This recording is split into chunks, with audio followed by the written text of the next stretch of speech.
ஏன் எனக்கான பெருமை 2021 ஆட்சி மாற்றம் ஏற்பட்ட பிறகு மே 7 நான் பொறுப்பேற்றுக் கொள்வேன். மே 8ஆம் தேதி காலம்பர 9:30 மணிக்கு என்னோட இன்ஸ்பெக்ஷன் ஆரம்பிச்ச இடமே பார்த்தீங்கன்னா இந்த அண்ணா நூற்றாண்டு தான். ஸோ என்னோட ஃபர்ஸ்ட் இன்ஸ்பெக்ஷனே ஒரு லைப்ரரி தான். இது என்றைக்குமே என்னால் மறக்க முடியாது அது.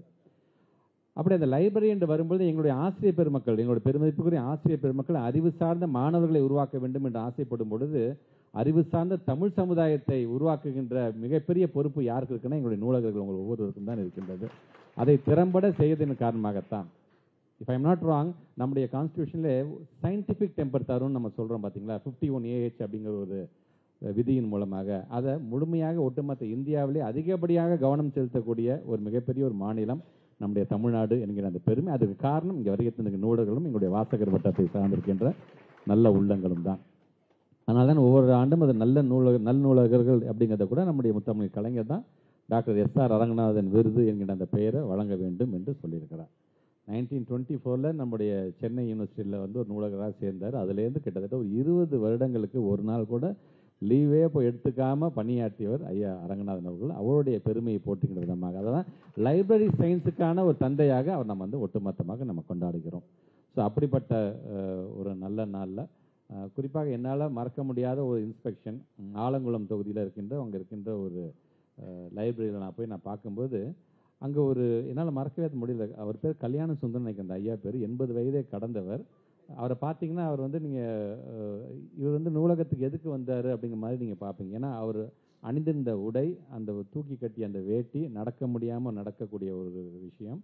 அங்கே எதுக்காக நிற்கிறாரு எனக்கு தெரியல. நான் ஒட்டுமொத்தமாக எல்லா இன்ஸ்டும் பார்த்து என்னையா இங்கே எதுக்கு நிற்கிறீங்க, என்னையா வேணும் அப்படின்னு நான் சொல்லும் பொழுது கூட அவர் இல்லை நான் புத்தகம் படிக்க வந்தேன் அப்படின்னு அந்த வயதுக்கான அந்த குரலோடு அவர் பேசினார். புத்தகம் எங்கேருந்து எவ்வளோ தூரம் வரீங்க அப்படின்னா, இங்கேருந்து ஒரு 3 கிலோமீட்டர் டெய்லி நடந்துட்டு வருவேன்ப்பா நான்.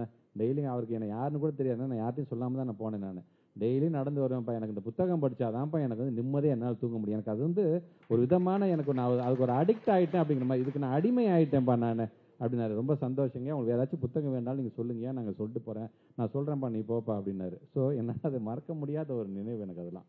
ஸோ இன்னும் அந்த ஃபோட்டோலாம் நான் வச்சுருக்கேன். அவருடன் நான் உரையாடினது அந்த வீடியோவே எங்கள்கிட்ட இருக்குது. ஸோ இதுதான் அந்த ஊக்கத்தை தரக்கூடிய, இதுதான் நமக்கு மற்ற ஸ்டேட்டோட ஏன் நம்ம வந்து ஒரு யூனிக்காக இருக்கும். நம்ம தமிழ்நாடு மட்டும் ஏன் யூனிக், ஏன் அறிவு சார்ந்து சிந்திக்கிறோம். அதாவது இந்த விதியை நம்பி மதியை பறி கொடுக்கின்ற ஒரு மிகப்பெரிய அந்த கேடு இருந்துவிடக்கூடாது என்று அண்ணா அடிக்கடி சொல்லார் பார்த்தீங்கன்னா, அந்த மாதிரி நம்முடைய பிள்ளைகளை பொறுத்த வரைக்கும் சின்ன வயசுலேருந்து அறிவு சார்ந்து நம்ம உருவாக்க வேண்டும் என்று நாங்கள் ஆசைப்படுவோம். அதனால தான் இப்போ இந்த சயின்ஸ் பார்க் கொண்டு வந்திருக்கோம். அப்படின்னா பிள்ளைங்க கொடுக்கக்கூடிய பொம்மையை உடச்சா கூட நம்ம திட்டுறோம் நம்ம. ஆனால் அந்த குழந்தைங்களோட பாயிண்ட் ஆஃப் வியூவில் எனக்காச்சும் சிந்திச்சு பார்த்துருக்கோமா, இது என்ன இப்படி ஓடுது, எப்படி இப்படி ஓடுதுன்னு அதை உடச்சி பார்க்குது. அது ஸோ உள்ளுக்குள்ள என்ன மெக்கானிசம் இருக்குது, சின்ன வயசுல தெரிஞ்சிக்க வேண்டும்ங்கிற ஒரு ஆசை தான் அந்த உடைப்புக்கான ஒரு காரணம். அதை நம்ம மறந்துடும். என்ன சொன்னால் உடைக்காத, உடச்சினா பேய் வந்துடும், பூதம் வந்துடும், பயமுறுத்துறோம். ஸோ அந்த பிள்ளைங்களை பகுத்தறிந்து பார்ப்பதற்கு நம்ம வந்து அலோவ் பண்ணவே விட மாட்டேங்க. நமக்கு என்ன காசு கொடுத்து வாங்கிட்டோம், பொருள் உடஞ்சிச்சுன்னா அது விரையமாக போயிடுமே என்று நான் பார்க்கணும். குழந்தையாக இருக்கும்போது அந்த குழந்தை ஏன் அதை உடச்சி பார்க்குது, ஒரு கார் மூவ் ஆகுது, ஒரு பொம்மை இருக்குன்னா அதை உடச்சி உள்ளுக்குள்ள ஏதாச்சும் மேக்னெட் இருக்கான்னு பார்க்கக்கூடிய ஒரு ஆசை நம்ம எல்லாத்துக்குமே இருந்தது தான். ஏன் மேக்னெட் பாக்ஸை கூட நம்ம வந்து உடச்சி பார்த்துருக்கோம், எப்படி ஒட்டுது, இது என்ன மேக்னெட் இருக்குன்னு கூட நம்ம பார்த்துருப்போம் எல்லாருமே சின்ன வயசில். ஸோ அந்த மாதிரி குழந்தைகளை வந்து பகுத்தறிந்து பார்க்கிறதுக்கு நம்ம வந்து அலோவ் பண்ண வேண்டும் அப்படிங்கிறது தான் நம்மளுடைய திராவிட மாடல்னு சொல்ல மாட்டேன். அதோடைய அடிப்படை சித்தாந்தமே அதுதான். சும்மா கண்ணை மூடிக்கிட்டு ஒருத்தருக்கு சொல்கிறாங்க அதை நம்பிடாத, அது உள்ளபடியே அது என்ன இருக்குன்னு பாருன்னு தானே தந்தை பெரியாரே நமக்கு வந்து அறிவுறுத்துறாரு. ஸோ அதுலேருந்து தானே ஒவ்வொரு திட்டமும் இங்கே பிறந்து கொண்டிருக்கின்றது. ஸோ அந்த விதத்தில் அந்த பகுத்தறிவார்ந்த ஒரு சமுதாயத்தை உருவாக்கக்கூடிய மிகப்பெரிய பொறுப்பு எங்களுடைய நூலகர்கள். நான் பல நேரத்தில் நான் சொல்லியிருக்கிறேன், மழை பெஞ்சு எங்கேயாச்சும் ஒழுவுனா கூட அது தான் புள்ள மேலே தண்ணி ஒழுவுனா எப்படி பாதுகாப்பாங்க, அந்த மாதிரி அந்த புத்தகத்தை பாதுகாக்கக்கூடியவர்களாக ஒரு தாயுள்ளத்தோடு பணியாற்றக்கூடியவர்கள் தான் நூலகர்கள். அது என்றைக்குமே என்னால் அது மறக்க முடியாத ஒன்று. ஸோ அதுக்கு முக்கியத்துவம் தரனால தான் இன்றைக்கி நம்முடைய முத்தமிழ் கலைஞருடைய பெயரில் ஒரு நூற்றாண்டு நூலகத்தை ஆரம்பிச்சிருக்கிறோம். கோயம்புத்தூரில் மிக விரைவாக நம்ம தமிழ்நாட்டு முதலமைச்சர் இந்த நாட்டுக்கு அர்ப்பணிக்கக்கூடிய தந்தை பெரியாருடைய பெயரில் ஒரு நூலகம், நம்முடைய திருச்சி மாவட்டத்தில் பெருந்தலைவர் காமராஜருடைய பெயரில் ஒரு நூலகத்தை கொண்டு வந்திருக்கோம்.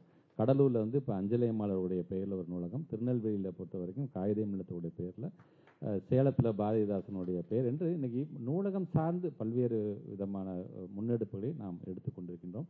ஆக இது போன்ற நூலகம் திறக்கின்ற விழாவில் வரும்பொழுது ஒரு அமைச்சராக நான் வைக்கிற வேண்டுகோள், நாங்கள் அழைக்கணுமேலாம் நினைக்க வேணாம். என்னைக்கு தேதி பேப்பரில் படிச்சிங்கன்னா இது என் குடும்ப விழாப்பான்னு அடுத்த நிமிஷம் நீங்கள் எல்லாருமே வந்து இங்கே நிற்கணும். அதுதான் எனக்கு நீங்கள் தரக்கூடிய ஒரு மிகப்பெரிய ஒரு பெருமையாக அதை கருதுறேன். அதே போன்று எங்களுடைய திருச்சி மாவட்டம் சார்ந்து நாங்கள் ஒவ்வொரு முறையும் எந்த நிகழ்ச்சியாக இருந்தாலும் சரி, சார் நூலகத்தில் ஒரு ஃபங்க்ஷன் இருக்குது நீங்கள் வாங்க சார், அடுத்த நிமிஷம் நான் போய் நினைப்பேன். ஏன்னா அது ஊக்கத்தை தர வேண்டும் என்று நான் ஆசைப்படுவேன். சரி, பெருந்தலைவர் காமராஜர் பேரில் தான் பெருசாக நூலகம் வருதில்ல, இது என்னப்பா பெரிய இந்த லைப்ரரி டிஸ்ட்ரிக்ட் லைப்ரரின்னு நினைக்கக்கூடாது. ஏன்னா அதுதான் எங்களுக்கு விதையே. ஸோ அந்த டிஸ்ட்ரிக்ட் லைப்ரரி நல்லா வந்தால் தான் அதை சார்ந்து பெருந்தலைவர் காமராஜருடைய பெயர் சார்ந்திருக்கின்றது அது சப்போர்ட் சிஸ்டமாக இருக்க வேண்டும்.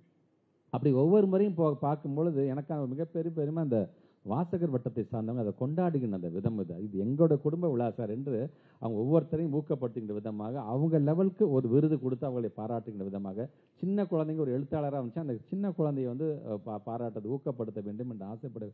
அது நம்மளுடைய டிஸ்ட்ரிக்ட் லைப்ரரி எந்த அளவுக்கு ஆசைப்படுது அதோட சேர்ந்து அவங்க சப்போர்ட் சிஸ்டமாக அந்த வாசகர் வட்டத்தை சார்ந்து எடுக்கக்கூடிய அந்த முன்னெடுப்புகள்லாம் பார்க்கும்போது உள்ளபடி எங்களுக்கு அவ்வளோ ஒரு பெருமையாக இருக்கின்றது. ஏன்னா எல்லாத்துக்கான ஒரு கூட்டு பொறுப்பு தான் இந்த நிகழ்வு என்பது. ஸோ அந்த கூட்டு பொறுப்பு சார்ந்து அதில் யார் யாரெல்லாம் இன்னைக்கு இருக்கிறீர்களோ உங்கள் அனைவருக்குமே என்னுடைய வாழ்த்துக்களையும் பாராட்டுகளையும் நான் தெரிவிச்சுக்கிறேன். நான் தொடர்ந்து ஒவ்வொரு ஆண்டும் 2026 மே மாதம் 8ஆம் தேதியும் இதே போல் இதே இடத்துக்கு வந்து நான் இன்ஸ்பெக்ட் பண்ணுறதுக்கூடிய ஒரு நிலைமையை கண்டிப்பாக அது உருவாகும் என்கிற நம்பிக்கை எல்லோரும் போல எங்களுக்கும் இருக்கின்றது. ஆக அந்த விதத்தில் வருகை தந்திருக்கின்ற உங்கள் அனைவருக்கும், விருது பெற வருகை தந்திருக்கின்ற உங்கள் அனைவருக்கும் என்னுடைய வாழ்த்துக்களும் பாராட்டுகளும்.